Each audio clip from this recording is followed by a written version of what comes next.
Hey guys, let's see who it is. What do we have here? Hi! Oh, hey, I didn't know you were out there. Yeah, it's a little cold. Thought you were locking me out of the house. Yeah. Well, let's welcome everybody back. We took a little month off. We've been down in Florida at the beach, as most builders do during the winter. No, we wish. It's been spending lots of quality family time, catching up on projects, and just... Going to the International Builder Show in Vegas. Jason went. Had some great ideas, so ready to implement those. But today, we are at the Amelia in Norton Commons. This is lot N614, and this is a spec home that Gretchen and I have been collaborating on that will be available for purchase here in a few months. We're putting those, starting to put the finishing touches on it. Yeah, so cabinets have been recently installed. We've been working closely with our trim guys. They've been getting all those final trim details ironed out, so it's coming along. Yeah, so in this week's episode, we're going to take you through the entire first floor, back in the mudroom, master, and even the pantry. So we'll walk you kind of through our thought process on how we did certain things, but let's start with this gorgeous front door. I know, I love this door. It's one of my favorite. I love the mullion detail, so it's nice. It gives you privacy. Because it's not a full glass door, but you still get light because there are no windows right here, just in this entryway. Yeah. And I love this entryway. It's a nice little welcoming spot to welcome your guests before it takes you directly into the great room, family room area. Yeah, and I always like to give you guys an idea of scale. So this door is 8 foot tall. It's 3 foot wide, and the ceiling height is 10 foot tall here on the first floor of the Amelia. Yeah, and we do have a nice coat closet, storage closet in the entryway too. So I'm envisioning a nice little piece of furniture with some lamps and some artwork to greet your guests as you come in. And I know if you had anything to say about it, you'd like some wallpaper here would be my guess. Oh yeah, wallpaper everywhere. But we typically don't put wallpaper in specs because that's such a very client-specific thing, or I would. Yeah. Try to keep it neutral with a few pops here or there. Yeah. So here we are then in the family room, which this is a beautiful space with tons of windows and lots of natural light. And I absolutely love this mantle that you and Chuck designed, and it's really beautiful. So we took a traditional mantle. We put some 1x4s and just I call it a furniture mold that we just insetted in there. Again, this house, we're going for a little more traditional vibe. So it just speaks to the old school traditional mantle that you'd see in a house from 100 years ago. Yeah. And then we dressed up the windows on each side of the mantle, and in this main space, we put just a simple panel under the window. You know, we didn't have, the kitchen is open to the great room, dining room, so this is all one space. So we didn't do a coffered ceiling, we didn't do beams, it was going to be too much, so we just put one simple piece of an oversized crown molding with a nice traditional detail.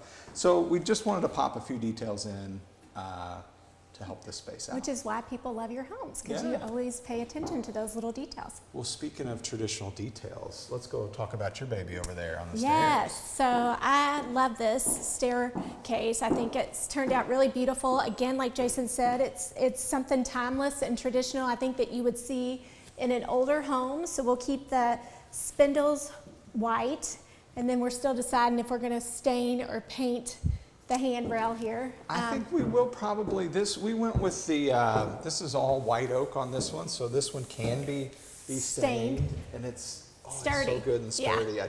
Chuck was putting in these big bolts, and people will come in here, they'll hang and turn around the newel post, so you got to have a good sturdy post. Yeah, and I just love it. I think it's just enough of it showing that I envision the family that buys this house having a pretty garland at the holidays, and it opens to that window, and so you get natural, light flooding through. It's really just a beautiful staircase. And we went with the white oak steps that match this with a little bit rounded step on there. But which is different because you've been doing the squared off steps lately, so it's fun to see that little rounded detail for something so here's different. a sample of the floor, guys, that we're still trying to finalize, but kind of that lighter, but not super light. It's kind of that just, there's still some warmth to it. Yeah, I think that's a good description. Yeah. So we would probably stain the steps to match that and the handrail, and then paint the spindles white, as you said. Yeah, and then we've got sconces going up the steps, so it's really a beautiful spot. So then that takes you into the kitchen, which is one of my favorite spots in this home. So we went with the blue island, and I know you're all going to ask what color blue it is. It's Debonair by Sherman-Williams. Sounds so sophisticated. I know, I like Debonair. that. Debonair. It's so debonair. So just the island is blue, which I love. So it's a way to, again, like Jason said, just pop a little color in a house. It's not a huge commitment to have just the blue island, because by the time the countertops go on and your bar stools get pushed in, you only just see little glimpses of it, which is what I love. Yeah. We kept the mantle hood really traditional. I love that. I can see some really pretty blue and white china pattern plates leaning against that. I think that would be really sweet. And then the cabinets, they're just a little bit of an off-white, so we've color matched these to tie into the cafe appliances, the matte white with the brushed bronze that we're going to be putting in this area. Ooh. And one of the reasons we haven't put countertops or sinks or any of that stuff in, because I always like to go to KBIS and the Builders Show and see if there's any new ideas that we can You bring saw back. some great stuff. Yeah. And so Cambria had some new countertops we're thinking about maybe for in here. And then I saw this really cool sink. It was a farmhouse, but it can also be a drop-in from LK. But it has a built-in like lip to where you can put a walnut cutting board on the sink. Yeah, So he immediately sent me a picture of that. And I was like, that's really smart. And I love that. And I think so many people would love having that in their home. They wouldn't even know they needed it until they saw it in the house. well, how many times do you cut on the countertop and then you got to bring it over and scrape it into the sink? So Yeah.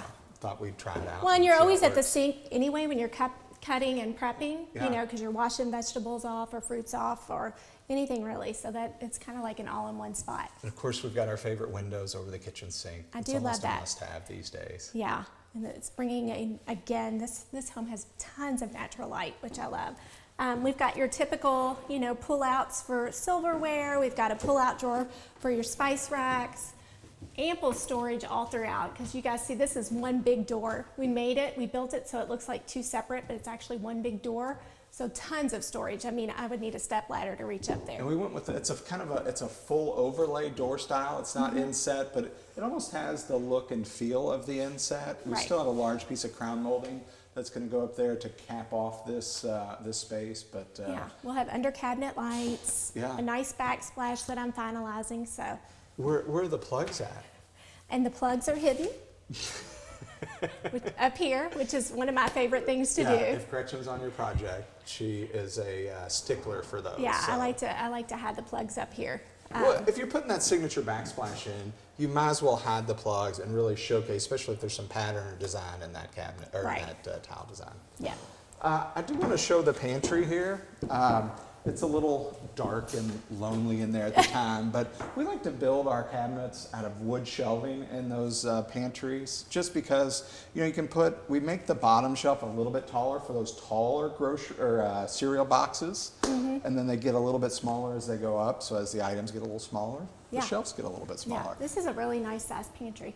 And then you can drop your big box goods from Costco or whatever on the bottom, paper towels or whatnot. So, and it's super connected to the kitchen, so I think it'd be a Yeah. good spot. Yeah, I think you can keep your broom and your vacuum and all your cleaning supplies and all that in there too. Yeah. So if you need to make your grocery list, we have a great spot for you to do that back here in Yes, the mudroom. let's show you guys the mudroom area back here.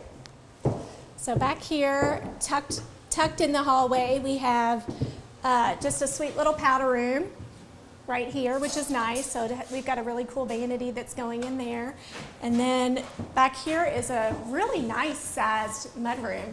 So that's the entry into the garage. Yeah, nice oversized garage. And then we've done a little built-in desk area, which is where Jason was saying you could make your grocery list, and then cubbies and benches on either side. Yeah, so we'll have some hooks there, some open shelving up there, drop your stuff, put some baskets up there, and really it's a nice, really nice size area Yeah, it's for nice Norton and deep. Commons to drop your stuff and kind of keep the junk and clutter back here and Yeah. then keep the house clean.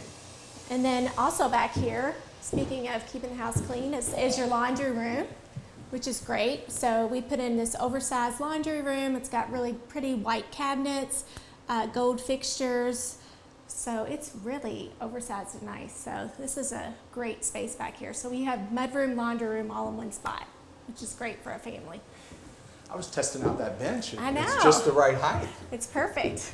All right, what's left? We still have more on this first floor? Yeah, so also on the first floor is the master suite. So we'll take Okay. you guys in here. And it's kind of a big work zone right now. The tile guys have set up all their equipment here in the master. But Did they it's, cut some of those miters for you? I trust the tile guys to make those cuts.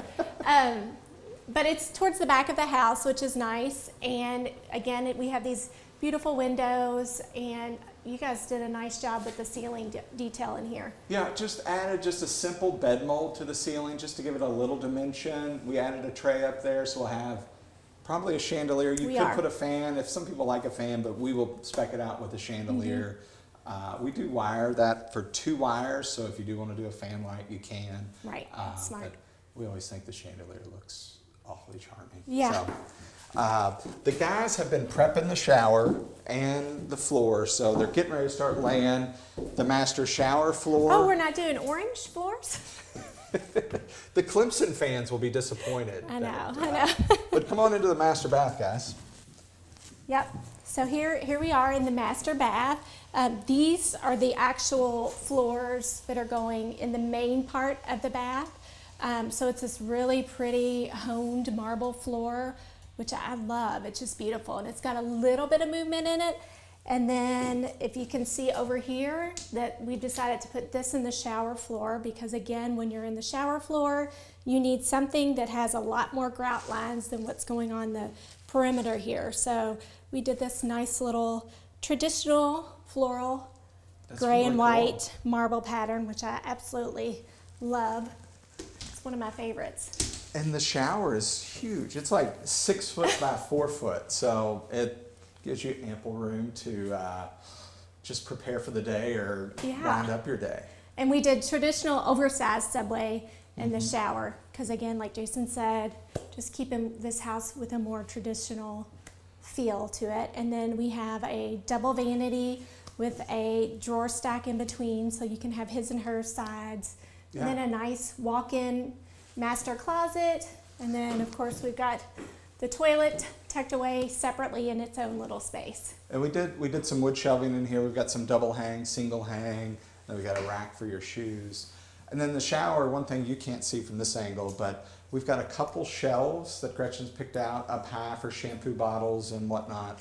But then you always like to sneak in this little, what's that for down low? So I always do this. I always put a shelf down low when we don't put a bench in, because for us ladies, we like to shave our legs. And so it's it'll be a lower shelf and a perfect height for when you're shaving your legs. Yeah.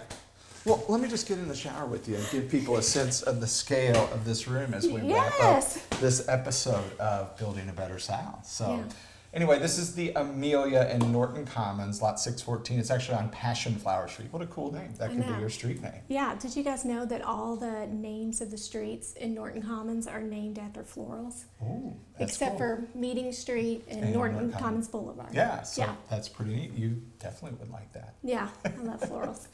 So this house, first floor master, we've taken you through that. Next week, we'll take folks through. We've got an awesome basement with a bar, some really cool tile going down there. Yeah, we went a little bit more modern and masculine down in the basement. And then we'll take you upstairs, show you through a couple bedrooms, bath, and loft space, and give you the full tour of this house, and get you so excited you might want to come out and buy it. Yeah.